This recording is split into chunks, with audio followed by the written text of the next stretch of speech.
the fancy 5-star hotel bunker in Tel Aviv. Me and Batya and Andy, he's doing something here. He doesn't want us to show you what he's doing. To those of you who are wondering, yeah, here he is. It's, I don't know what time is it. It is 12:43. 12:43, and there's another rocket missile attack from Iran, apparently. And we just got the alarm. We got here. I wanted to give you an update. Batya is doing fine. I know many of you have been asking. How are you, Batya? Doing good. Doing much better.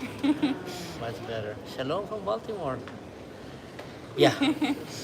So, Mark, shalom as well. So we're just gonna, I know I just did a live like half an hour ago. Or an hour ago, maybe. With Daniel. Hello. Oh, here we go. Oh, wow. Yeah. That was a landing. Just heard a boom.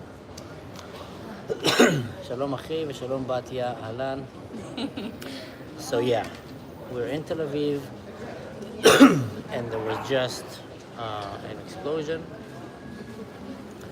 which is a good reminder why you should go to bomb shelters and to the mamads.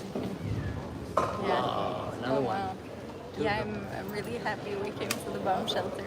Yeah. There was a little bit of a debate because I really wasn't feeling well. We did 2 sprints in the morning and I almost fainted. It was not so fun. Mm-hmm.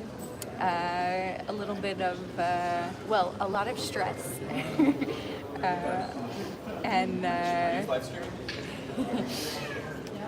So I wasn't feeling well and almost fainted, but we were doing about 450 meters sprints.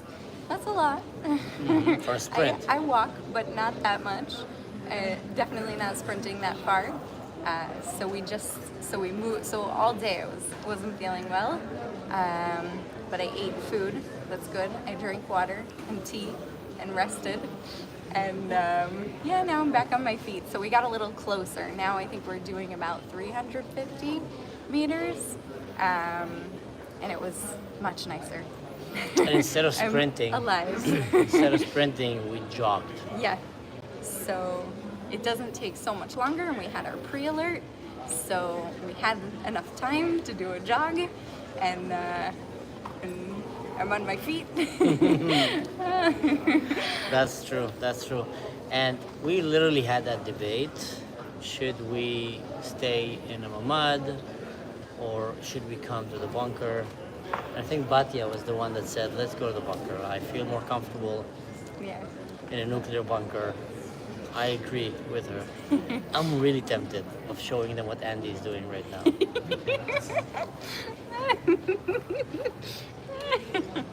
He's playing Zelda.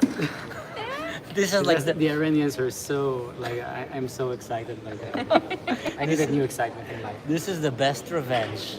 The revenge of Andy against the Iranians.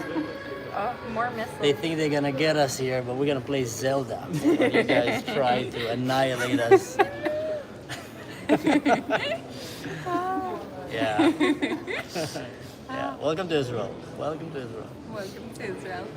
Sounds busy, yeah. There's quite a lot of people here with dogs and cats, Sleeping bags. sleeping bags. I think there are fewer Inflatable people mattresses. who seem to be sleeping here now. I'm not sure. Yeah. I don't see any kids though Maybe this it's time. just late. Yeah, I don't see any kids this time. During the day, there were fewer people sleeping here, which I guess makes sense. Yeah. So, a bit of an update. Israel have eliminated another high-ranking commander in the Islamic Republic regime. For now, I Oh, think it's... someone found a bunker because we told them how to find a bunker. Oh, They're so happy. nice. Good. I'm glad we helped. Hello, back to Ireland. Trump, yeah. Trump songs about Doug. So Trump came and said a very interesting thing today. He said, we have taken control completely over the airspace over Iran. And he said, we. And I'm like, dude, I mean, I am super thankful for America and for Trump and, you know, for being behind us and backing us up. But still, I kind of think that was the Mossad and the Israel IDF who did that. by themselves. Extremely crazy operation. Give them kudos for the weapons. Yeah, yeah. The weapons are important. The weapons Thank are you. very important. Thank you, Trump, for the weapons. And America have just moved bombers, and they've sent a second announcement already. One from the IDF, one from the U.S., asking that Tehran should be evacuated immediately. So one theory is that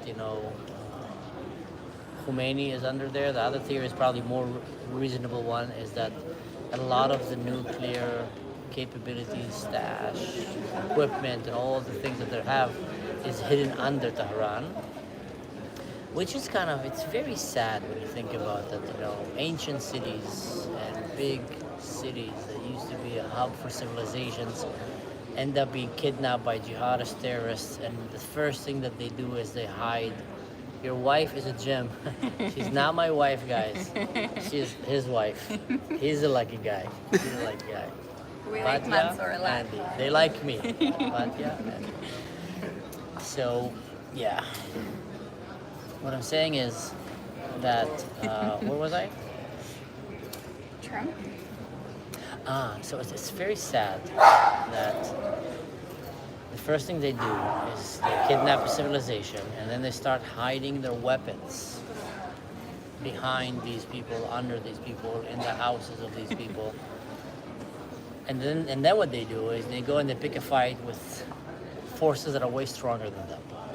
Usually radical Muslims will go and start picking a fight with Jews or Christians, and then the Jews or the Christians will come kick their butt, they're Tusik, and then they go and hide, and then they destroy the whole place, and often they try to run away and do it somewhere else.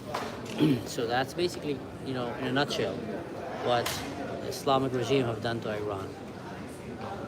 And that's very, very sad. Yeah. Someone asked why we don't ride our bicycles.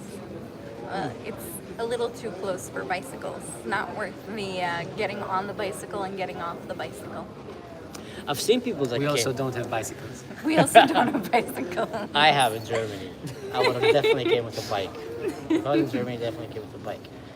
But I've seen people Tel Aviv here. is actually very walkable. It's a very small center of town, and it's very nice to walk everywhere, unless Yeah. it's like the middle of summer, Yeah. and then you want to stay home. And scooters. Everybody rents scooter here. There's Everybody literally has scooters, yeah. everywhere there's a scooter for rent, and you can take it.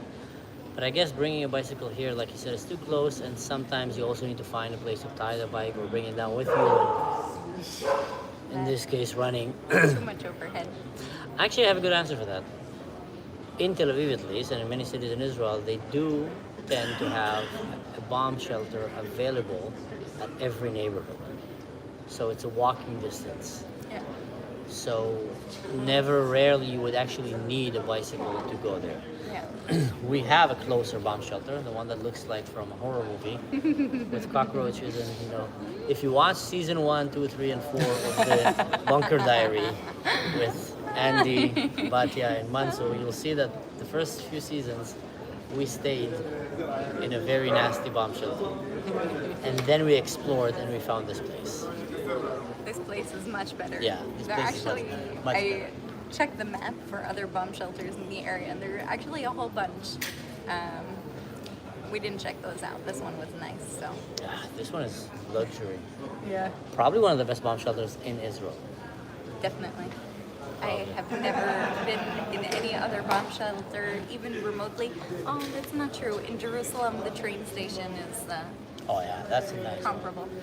The train But I've station in never used Jerusalem. it as a bomb shelter. Yeah, fair enough. Fair enough. Wow, that game looks good. And this game. I will stop for now, so you won't be jealous. Now you're passing our time. So yeah, for those who joined right now the conversation, welcome back. We're in Tel Aviv. Leveled up? Yeah, I think he leveled up. Oh, Cyrus. He's playing Zelda. And we are in a bomb shelter again. There were a few explosions. Yeah, at least 2. And we had at least 3 sirens. There were a Yeah. lot of them. We heard them quite well, and we're quite deep under the ground right now, so I bet up there they heard them even way stronger. But that could be also intercepted in the air sometimes. It can also be that it landed in the ground. So after we get out of here, we might get a better report of what's happening. Yeah. Yeah. There are plenty of people down here who brought mattresses, and they're camped out here. Can we get food here, Batya? Food? Well, there is no food that we can get after coming here. However, we come with bags which have food in them. We haven't taken out the bamba in a few episodes, Yeah, but we do have bamba. a I bamba. think actually it might be in the other bag that we didn't take. The No. guys are trying to take it easy on me. I appreciate it very much. I used to carry a bag, but we have one bag that has all the essentials, and then we have the bag that's like extra nice, so it has like towels so we can lay them out and sit, and it's nicer, and it has extra food and toilet paper, and yeah, so we don't have it. Back to another bamba time. Yeah, yeah. Andy is a real gentleman. Yeah, I think we got the two bags when we thought that the Iranians were serious and we were preparing for a full-on zombie apocalypse, the entire building collapsing. Like, you don't really need two bags. Yeah, yeah. It's an overkill. That's true. In the beginning of the war, when it first started, you see, Iran did have about 1,000 missiles, all aimed at Israel, that were ready to be launched in a press of a button. That was the whole idea. But Israel managed to trick them, and they made a false alarm that called all the people in charge of the missile, operation against Israel to one bunker. They all went there, and then when they were there, Israeli, Air Force shot and killed them all. So for the first maybe one day of the operation, there was no one to give the command because Israel literally took them all out. How brilliant is that? And then when they started to try to shoot barrages of missiles on us, the Mossad already has been, deeply embedded in Iran. And they just went and started targeting all these silos and launchers and taking them down, and the Air Force.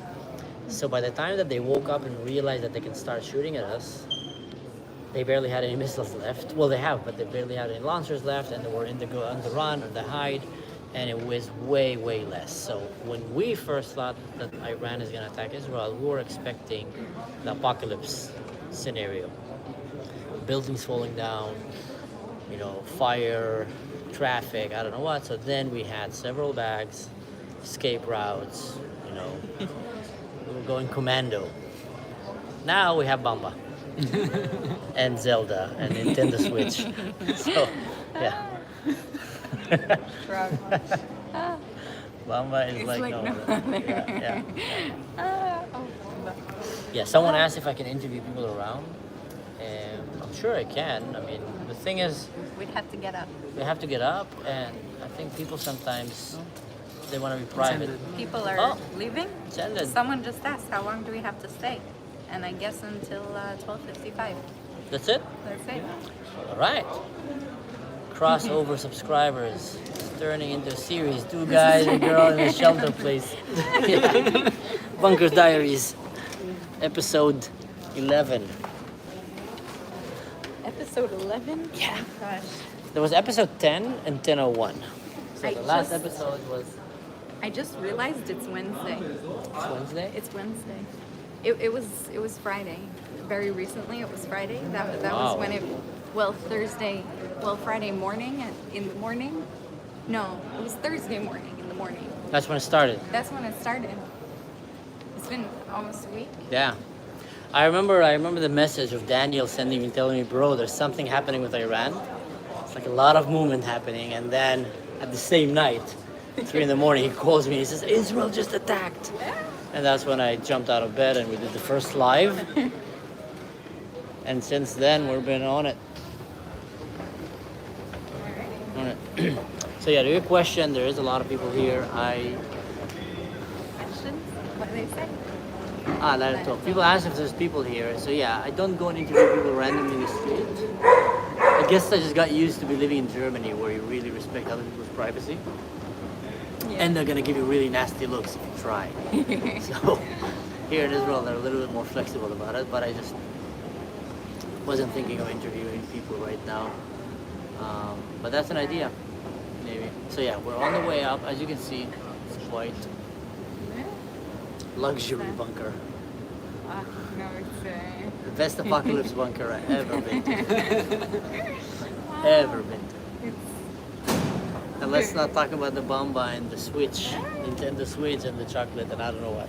Best. it's actually a stress reliever that we're coming to this bunker and not the other one. Yeah. Like there's so much stress going on, at least you don't have to stress about having to maybe be in a really gross bunker with mosquitoes that might be diseased. Yeah. With rats and cockroaches and dinosaur stuff. Wow. Yeah, so no. Thank God that we have this nearby. And amen. So yeah, stay with me a little bit. As you can see, we're just gonna walk outside. Walk outside, see Tel Aviv all intact. Just so we can show you Tel Aviv, all intact, everything's fine, and then we say goodnight. And hopefully we don't see you next time. We can say that quite. We say that quite. Hopefully there will be We said that 3 times a day today. Yeah. Hope I said see you next time, but Batya said no. Hopefully we don't see you next time. Not in these, circumstances. So.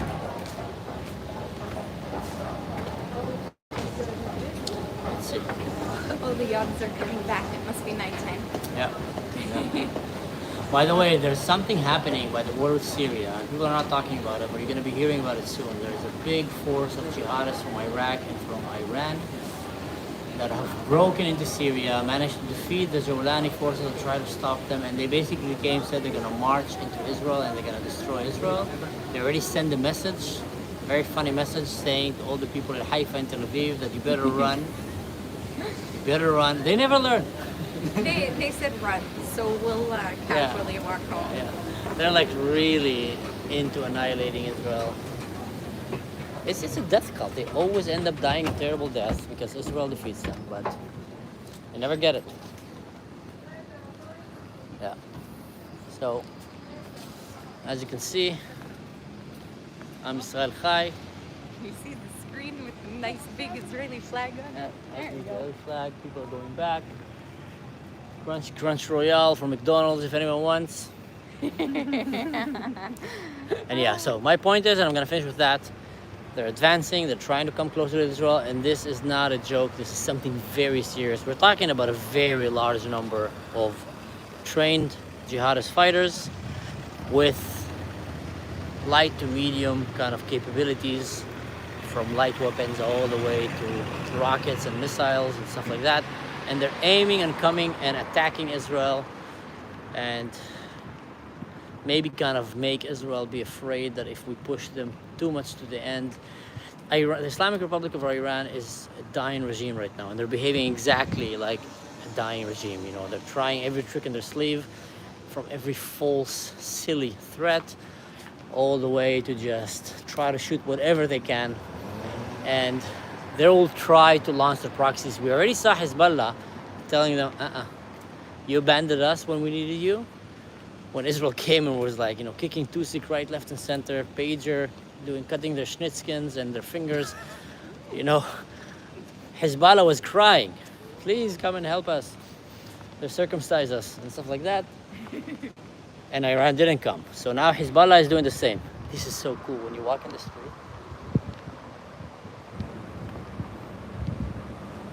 And there's literally no one.